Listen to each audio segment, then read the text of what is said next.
This gentle ASMR sleep story explores afternoon tea and how a drink that arrived in England as an exotic curiosity in the 1650s became one of the most enduring rituals in British life. As you settle into rest tonight, let this story carry you through time. It begins in a London coffee house, moves through the drawing rooms of the aristocracy, and ends somewhere more comfortable with a warm pot, a tiered stand, and a quiet argument about whether the jam or the cream goes first. There is no urgency to any of it. Let yourself drift as we explore this peaceful history together. The China drink. Tea did not arrive in Britain with any great fanfare. It arrived, as most things do, in small quantities and through back channels. The Dutch had been shipping it from China since 1606. England came to it later. The earliest English language reference anyone has been able to trace is a letter from 1615 written by an East India Company agent named Richard Wickham, requesting what he called, and the phrasing is rather good here, the best sort of chow. He didn't know what to call it, and neither really did anyone else in England yet. The first time tea was sold publicly in London is generally credited to a man called Thomas Garway, who ran a coffee house around 1657, with the first newspaper advertisement following the year after, in September 1658, in a publication called Mercurius Politicus. It described that excellent and by all physicians approved China drink, called by the Chinese cha, and by other nations tea, and that's how here I've had tea.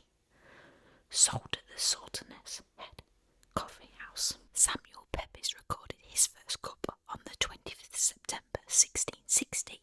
His diary entry reads, "I did send for a cup of tea, a China drink, of which I never had drank before." He didn't record whether he liked it or not, but the fact that he tried it tells you something about how fashionable it was already becoming, and in the London of 1660, fashionable things mattered. What made it truly fashionable, though, was a woman. In 1662, a Portuguese princess named Catherine of Braganza married Charles II, bringing with her a tea-drinking habit and, by some accounts, a chest of tea in her dowry. At court she drank it, and what the Queen did, the aristocracy followed. Within a generation, tea had moved from coffee houses' curiosity to the drawing rooms of the wealthy, and from there, gradually, everywhere else. The East India Company placed its first tea order in 1664, just £100 of China tea. By the early 1700s, over £200,000 were being imported annually, and by 1791, that figure had reached roughly £15 million. The appetite, once acquired, was not going to go away. There was, however, a complication. Tea was expensive, very expensive, partly because of the distance it travelled and partly because the government taxed it heavily, at times up to around 119% duty. The result was a vast smuggling trade and a great deal of adulterated product, dried leaves of all kinds sold as the real thing to people who couldn't afford to know the difference. That continued until 1784, when the duty was slashed dramatically and the legitimate tea became, for the very first time, something ordinary people could reasonably afford. A man named Thomas Twining had been selling tea from 216 Strand since 1706. His Twining slogan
She asked for a tray to be brought to her rooms at around 4 o'clock, with tea and bread and butter and a little cake. And she found it so agreeable that when she began inviting friends to join her, her preferred tea, according to several accounts, was Darjeeling, that delicate blend from the foothills of the Himalayas. It's a nice story, but worth knowing that it isn't quite the whole picture. Food historians have pointed out that afternoon teas were being served in the spa towns of Bath and Harrogate as far back as the 1750s and 1760s, and Queen Victoria herself, in her journal in August 1845, described taking tea with excellent cakes served quite in the German way, without any mention of the Duchess at all. The fairer framing is that the Duchess of Bedford popularised something that already existed and gave it a shape and a social weight that allowed it to spread. She is the figure who made it fashionable, and fashionable things in Victorian England had a way of becoming permanent. Once Queen Victoria adopted the ritual, by the 1880s she was holding tea receptions at court, open invitation between 4 and 7 in the evening, with up to 200 guests. Its position in English life was settled. So what was actually going on the table? It is worth being clear about what afternoon tea actually was, because there is a great deal of confusion around this, and some of it matters. In its original form, around 1840, afternoon tea was simple. Tea, thin bread and butter, perhaps a small cake, but that was essentially it. The scones, and I'm saying scones, not scones, the sandwiches, the tiered stand, those came later. Leading tea historian Jane Pettigrew dates the standardised afternoon tea menu with scones and sandwiches to the late Victorian period, the 1880s and the 1890s, and into the earliest 20th century. It is tempting to imagine the full spread appearing fully formed at the Duchess of Bedford stable in 1840, but that would be getting ahead of things by several decades. Oscar Wilde's 1895 play, The Importance of Being Earnest, is built almost entirely around the ritual of an afternoon tea and gives you a useful snapshot of what is considered appropriate. When the play opens, the character is anxious about whether the cucumber sandwich have been cut for Lady Bracknell. Later, there is a scene involving muffins, in which he says, "I can't eat muffins, the butter would probably get on my cuffs." And one should always eat muffins quite calmly. It is the only way to eat them. Cucumber sandwiches, muffins, bread and butter, cake, but no scones, not yet. The cucumber sandwich was an Edwardian icon, and quietly a class signifier. Cucumbers required a hot house of dedicated staff to grow all year round, and serving them, wafer thin, crustless, on soft white bread, said something about the household without anyone needing to say a word. The scone itself has a longer history than its place on the afternoon tea stand. The first scones were large griddle-baked bannocks made from oat or barley, cut into wedges closer to what we now recognise as oat cakes. The light risen oven scone we know today depended on chemical levelling, which only became widely available in the 19th century. The iconic three-tiered cake stand is later still. Plated silver stands were manufactured from the 1880s and 1890s and became widespread in hotel and home tea service in the early 1900s, with etiquette books recommending their use by the 1920s. The convention of savouries on the bottom tier, scones in the middle tier, and sweets on the top tier emerged with the formalisation of a hotel tea service, not from some original blueprint. The Victoria sponge takes its name from the Queen who enjoyed it. The earliest printed recipe appears as Victoria sandwiches in Mrs. Beeton's Book of Household Management in 1861, though Beeton's version uses only jam,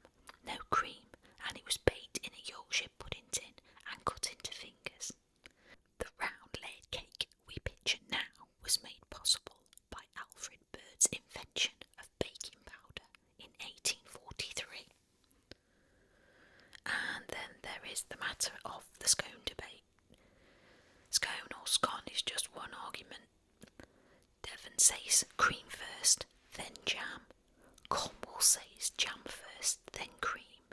A YouGov poll in 2016 with over 54,000 respondents found that 61% of people put the jam on first, against 21% who go cream first. The late Queen Elizabeth II, according to her former royal chef, Darren McGrady, took hers the Cornish way. Jam first. High tea is also not what you think. Before we go any further, I want to address something that comes up constantly and is one of the most reliably misunderstood things in British food culture. Afternoon tea and high tea are not the same thing, and high tea is not a grander version of afternoon tea. Afternoon tea was a light, upper-class ritual taken around 4 in the afternoon on low parlour tables in comfortable drawing rooms, light food, fine china, often beautiful Wedgwood or Royal Doulton pieces that spoke to the household's refinement. The point was the occasion, the sociability, the pause in the middle of the day. High tea was a working class meal taken between 5 and 7 in the evening at a high dining table. Cold meats, cheese, bread, pies, sometimes a cooked dish.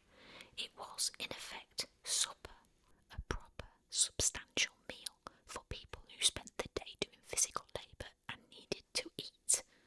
The high, as in high tea, refers to the height of the dining room table and the later hour.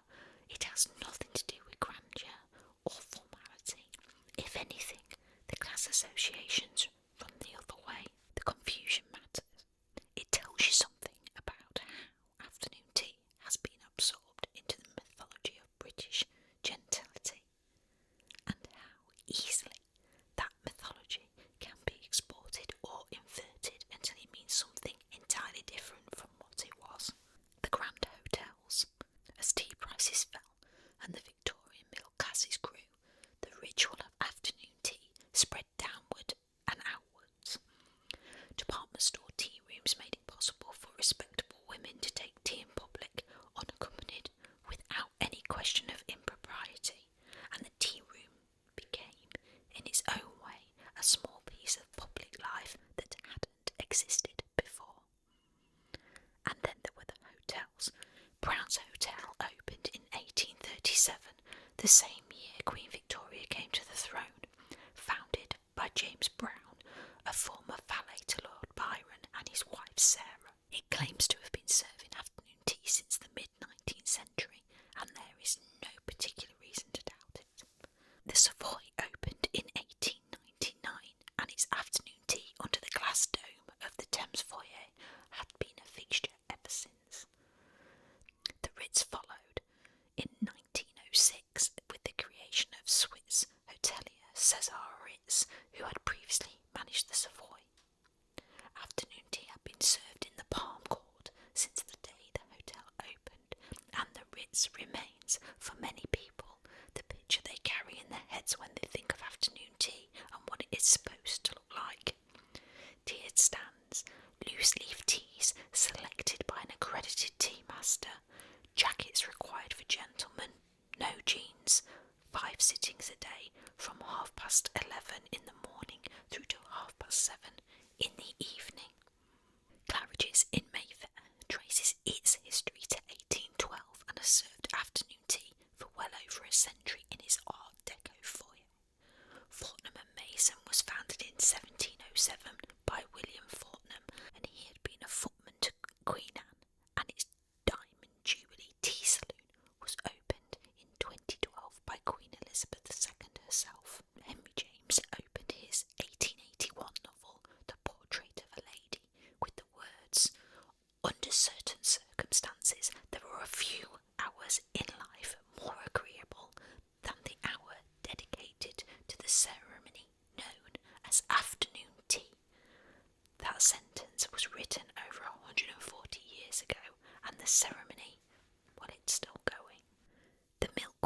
deserves a moment, and it's the kind of gentle debate that might occupy your mind as you drift towards sleep.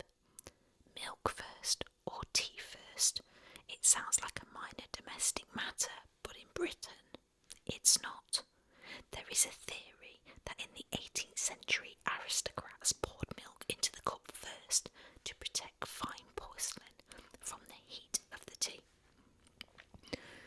By the 20th century, the association had inverted, with milk first becoming associated with working class habits. None knew, as Nancy Mitford put it in 1956, using the shorthand for non-upper class. Tea first, then milk, became the genteel preference. George Orwell wrote about it directly in his 1946 essay, A Nice Cup of Tea, arguing firmly for tea first on the grounds that it allows you to regulate the amount of milk precisely. Orwell also laid down 11 rules for making the perfect cup. The tea first rule is number 10. Here's one or two things you can take with you. The Twinings logo, designed in 1787, is the world's oldest logo in continuous commercial use. Victorian gentlemen who wore moustaches used what were called moustache cups, teacups fitted with an internal ledge to keep the facial hair dry whilst drinking. There were a great many Victorian gentlemen with moustaches, and apparently a great deal of anxious consideration given to the problem. The checkered safety markings you see on police cars and ambulances across the UK are officially known as Battenberg markings, named after the cake. Enough of the useless information. I'll move back to the story. Afternoon tea, at its heart, is a very simple idea. A pause, something warm, something on a plate, the particular pleasure of sitting down with no particular purpose in the middle of the afternoon when the day hasn't quite finished, but the evening hasn't even begun. It began in coffee houses and came to court through a Portuguese princess. A duchess with a sinking feeling made it a social ritual, and the grand hotels of Victorian and Edwardian London made it a ceremony. From there it spread to department stores and sitting rooms and spa towns, and anywhere really that a pot of tea and a quiet hour could be arranged. People have been drinking it more or less as it is now for the better part of 2 centuries. There are absolutely worse ways to spend an afternoon than having a cup of tea. That's all for tonight. I hope it was enough to carry you somewhere warm. If you're still awake, that's fine. Just let your eyes stay closed. Let your breathing settle.